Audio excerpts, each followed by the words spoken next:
기후위기는 전 지구적인 현상이자 인류의 중대한 문제로 떠올랐는데요. 최근 북극 한파와 지구온난화를 주제로 한 흥미로운 연구 결과가 발표돼 화제입니다. 벡터뷰 오늘은 광주과학기술원의 윤진호 교수를 만나 특별한 이야기 나눠봅니다. 교수님 안녕하세요. 안녕하세요. 네. 이 지구온난화로 지구의 평균 기온은 점점 올라간다는데 또 어떤 나라에서는 유례없는 한파가 몰아닥쳐서 힘이 들다 이런 뉴스들이 또 있어요. 이거 왜 그럴까 궁금했는데 이와 관련해서 흥미로운 내용을 좀 발표하셨더라고요. 네. 그러니까 상대적으로 좀 덜 온도가 상승한 겨울철이 결국 언제까지 이런 현상이 지속될 것인가에 대한 궁금증 때문에 이 연구를 시작을 했고요. 네. 저희들이 이제 그 원인을 조사를 하다 보니까 북극이 지구온난화 때문에 좀 더 빨리 더워지고 있고요. 그러면서 원래 있었던 찬 공기들을 중위도 쪽으로 밀어내는 것처럼 보이는데 그렇게 이해하시는 게 제일 쉽고요.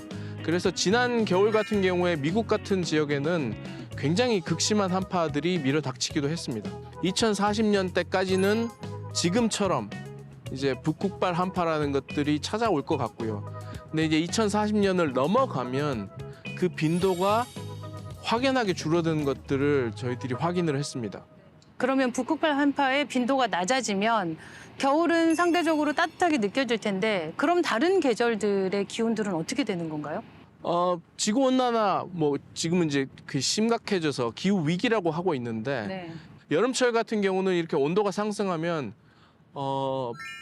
폭염 같은 것들이 조금 더 빈번하게 발생할 수 있고 겨울철 같은 경우는 저희 연구에 따르면 이제 한파 즉 북풍은 불어오는데 온도가 그렇게 춥지 않은 바람이 불어올 것 같다. 네. 요게 저희들이 분석한 결과입니다. 네네.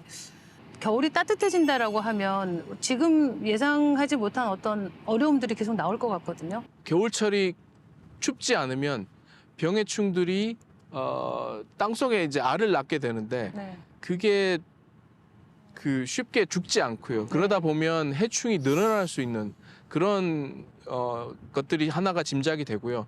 또 하나는 실제로 지난 겨울 2023년 4년 지난 겨울을 보시면 평소보다 조금 더 따뜻했습니다. 근데 네. 전남 지역 같은 경우에는 겨울철에 또 비도 많이 왔거든요. 그러면서 일사량이 충분치 않아 가지고 지금 그 과수 농가에서 굉장히 네. 큰 피해를 받았습니다. 네네. 그렇다면 올 여름도 마찬가지로 지난해와 같은 폭우와 폭염이 또 올 수 있다고 보고 계신가요? 지구가 더워지고 대기가 따뜻해지면 대기가 수증기를 많이 머금을 수 있고 그러면서 비가 한번 오더라도 이제 집중호우나 폭우가 올 수 있는 그런 조건들이 만들어지고 있고요. 올 2월 같은 경우는 전 세계적으로 가장 더운 네. 그 달이었거든요. 네네. 그러면 이제 올 여름이 되면 또 굉장히 더운 여름이 오지 않을까 그런 걱정들을 하게 됩니다. 네. 기후위기 또 기후변화 이렇게 주목받는 학문이 되면서 굉장히 연구 결과 발표하실 때마다 이제 화제가 되고 있는데 막상 연구하시는 입장에서는 어려운 점도 적지 않을 것 같아요. 네.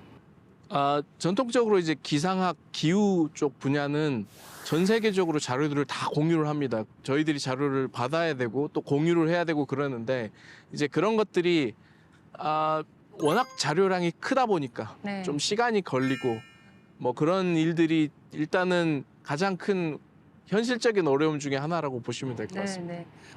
올해 봄 역시 이 봄꽃 없는 봄꽃 축제가 열리고 또 뭐 황사나 비가 오는 날이 많았어요. 이 역시도 이 기후 위기의 연장에 있다 이렇게 봐도 되겠죠?